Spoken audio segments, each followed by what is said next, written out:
마이크 테스트. 친구들 안녕! 한국사의 새로운 센세이션! 민석쌤의 한 줄 너에 빠져들다의 민석쌤입니다. 센세이션! 암기비법. 자, 여러분들과 우리 고려시대 제도사 만나고 있습니다. 지난 시간 때 중앙정치제도를 우리가 꼼꼼하게 살펴봤고요. 자, 오늘 이 시간 지방행정제도입니다. 자, 바로 출발해 볼게요. 자, 우리 고려시대 때 지방행정제도는요, 이원화돼 있었습니다. 이원화돼 있다는 말은요, 둘로 쪼개서 운영했다라는 건데, 자, 바로 오도 병아리를 기르는 양계입니다. 오도 양계. 자, 오도 양계는요, 어떤 건지 지도를 통해서 한번 접근을 해볼게요. 지도로 여러분들과 함께 만나도록 하겠습니다. 자, 우리나라 지도 잠깐 그릴게요, 선생님이. 자, 우리나라가 이렇게 있으면요, 한반도가 이렇게 있죠. 자, 고려라고 하는 나라는 기본적으로 이원적으로 운영했다라고 했는데, 일단 양계부터 가겠습니다. 양계. 병아리 기르는 곳이 아니고 양계라고 하는 동계와 평창 동계 올림픽 할 때 그 동계, 그가 아니라 동쪽을 경계해라라고 하는 동계가 있었고요. 그 다음에 이쪽은 서쪽을 경계해라가 아니라 북방을 경계해라, 북쪽을 경계해라라고 하는 북계가 있었습니다. 즉 양계는요, 동계라고 하는 지역과 북계라고 하는 지역이 있어가지고 양쪽에 계가 있다라고 해서 양계라고 했고요. 이 양계는 군사행정구역이라는 거 우리가 알 수 있죠. 군사행정구역. 그에 반해 자, 오도 갈게요. 오도는요, 우리가 흔히 말하는 그냥 일반 도입니다. 뭐 전라도 할 때 도, 경기도 할 때 도. 자, 여기는 일반 행정구역으로서 자, 경기를 제외한 5도가 있었다는 거지. 경기를 제외한 5도가 있었다. 고려의 수도였던 개경을 감싸는 경기와 5도가 있었다라는 거지. 그래서 5도, 양계 이렇게 나눌 수 있습니다. 그럼 여러분들, 5도는요 일반 행정구역이고 양계는요 군사 행정구역이었기 때문에 우리가 고려의 5도 양계라고 하는 지방 행정제도를 이원화돼 있었다 이렇게 이야기하는 겁니다. 이해됐습니까? 좋아요. 그리고 여기다가 조금 더 내용을 하나 덧붙인다면, 자, 5도 양계가 있었고, 경기는요 고려시 수도 뭐가 있었다?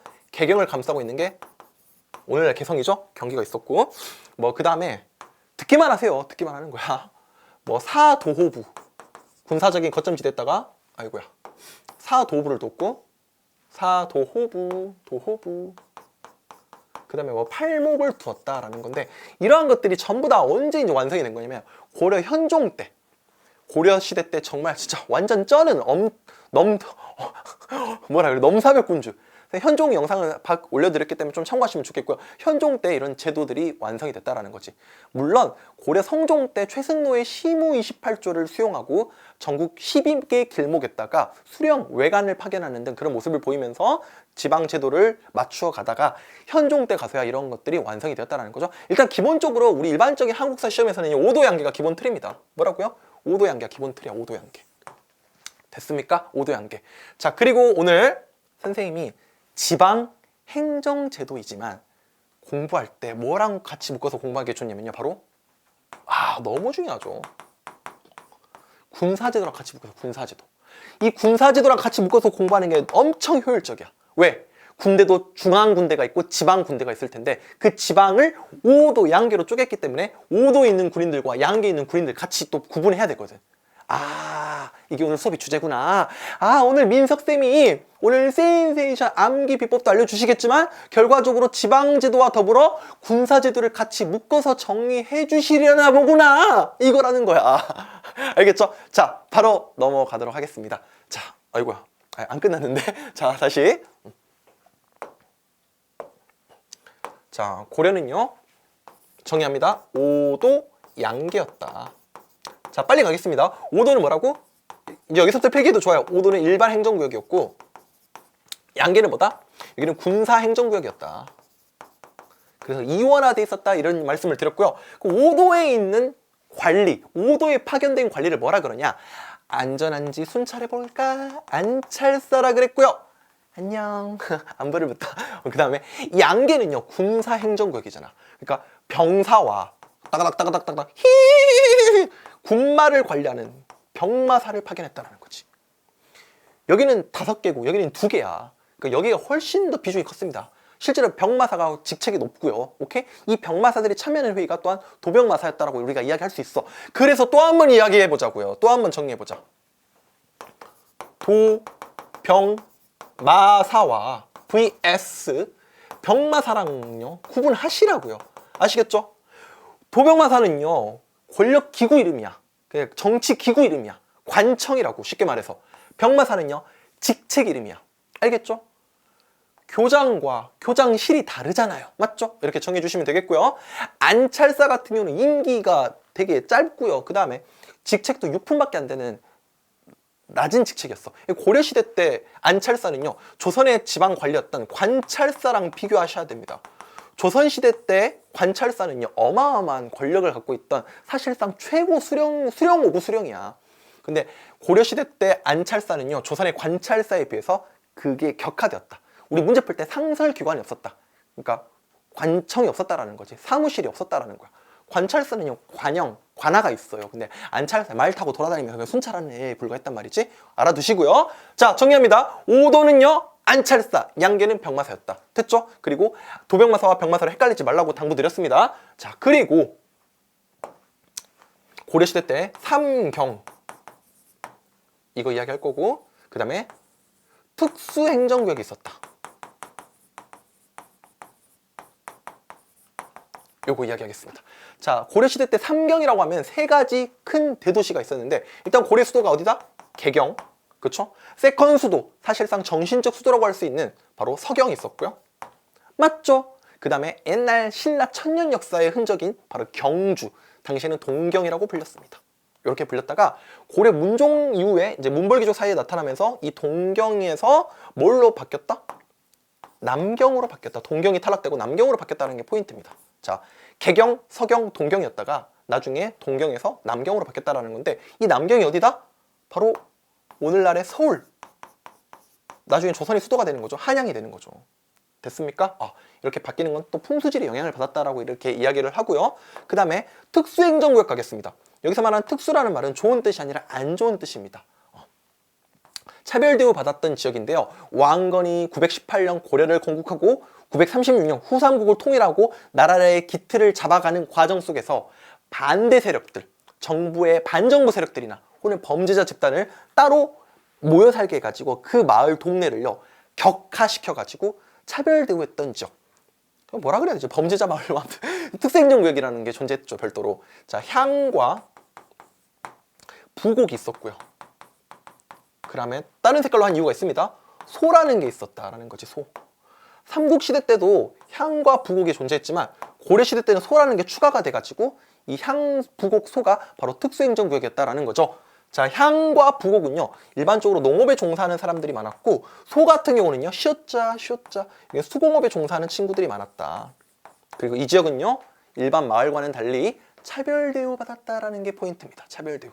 그럼 어떠한 차별대우를 받았는지 조금 필기를 해드리도록 할게요. 여기다 쓰겠습니다.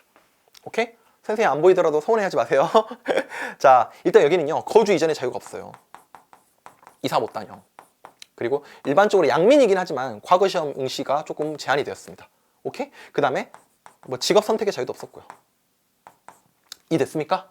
그리고 다른 지역에 비해서 조세라든가 부역에 대한 부담이 컸다라는 거지. 이게 바로 특수행정구역이다. 차별대우 받았던 지역이다라는 거죠. 됐죠? 됐습니다. 나중에 조선에 가서는요 이 향, 부곡, 소가 소멸이 되었다라는 것도 더불어서 좀 추가적으로 정리해 주시면 되겠습니다. 마지막으로 고려 지방제도를 끝내려고 하는데요, 시험에서 가장 많이 나오는 거, 특히 우리 중고등학교 내신 시험에서 늘 잘 나오는 게 바로 요겁니다. 짜잔! 고려시대 때는 관리를 파견된 마을이 있었어. 관리가 파견된 마을 고을을 주연이라 그래요. 주인이 있는 마을이다, 주연. 반대로 관리가 파견되지 않는 마을 고을을 속현이라 그랬어. 자, 근데 고려는요 관리가 파견됐던 주연과 관리가 파견됐다 않은 속현 중에서 뭐가 훨씬 많았냐면요, 맞습니다. 속현이 훨씬 많았어요. 한 3배, 4배 그 이상 더 많았습니다. 그러면 선생님 이 속현은요 도대체 누가 컨트롤했습니까? 요게 이제 또 시험 문제죠. 바로 이 친구들입니다. 향리. 뭐라고요? 향리. 뭐라고요? 향리. 원래 신라 말 지방 유력 세력이었던 호족이 고려시대 때 향리로 계층이 편입이 되고요. 이들이 바뀌게 되면서 사실상 그 지역에서 조세 징수라던가 행정 치안을 담당하는 사실상 그 지역의 세력가가 바로 향리였습니다. 자, 따라서 고려시대 때 향리는요, 파워가 셌다 안 셌다? 파워가 어마어마하게 셌다는 게 포인트입니다. 우리가 일반적으로 사극에서 조선시대 때 향리는요, 사또 옆에 있는 따까리들이야. 너 밖에 아무도 없느냐 하면 예 사또 뭐 이 친구들이 향이었단 말이야. 근데 고려시대 향리는요, 그 지역에서 방구 좀 끼고 어깨꽤나 쓴다라고 하는 지방의 세력가였습니다. 왜? 이들이 원래 출신 뿌리가 뭔데? 호족이었다니까. 그래서 사실상 그 지역의 책임자, 컨트롤하는 사람이 바로 향이었다라는 겁니다. 그리고 고려시대 향리는 파워가 셌어요. 알겠습니까? 신부도 중류층으로 포함이 됐었고요. 나중에 고려시대 사회 공부할 때 좀 제도사 같은 것들을 같이 묶어가지고 신분제도 이런 거 싹 정리해 드릴 텐데, 향리는요, 파워가 셌다 안 셌다? 셌다라는 거지. 이들이 나중에 고려 말에 신진사대부로 변모하게 됩니다. 요거까지 좀 알고 계셨으면 좋겠어요. 이 향리가 파워 되게 셌어요. 우리가 오늘 만났던 향소 부곡, 여기를 컨트롤하는 애들도 바로 사실상 향리였거든요. 향리가 통제했다는 거지. 됐죠? 나중에 우리 공시생분들을 위해서 뭐 개수관이라던가, 그 다음에 국방지역 양계 밑에다가 뭐 진을 설치한다던가 뭐 이런 내용들은 선생님이 나중에 조금 솔직히 좀 공시에서도 이제 그렇게 어려운 내용들을 잘 묻진 않는데, 그래도 시간이 났을 때 조금 언급을 해드리도록 하겠습니다. 일단 오늘 가장 중요한 내용은 고려의 지방행정제도 5도 양계였다. 오케이? 오케이? 자, 그리고 요거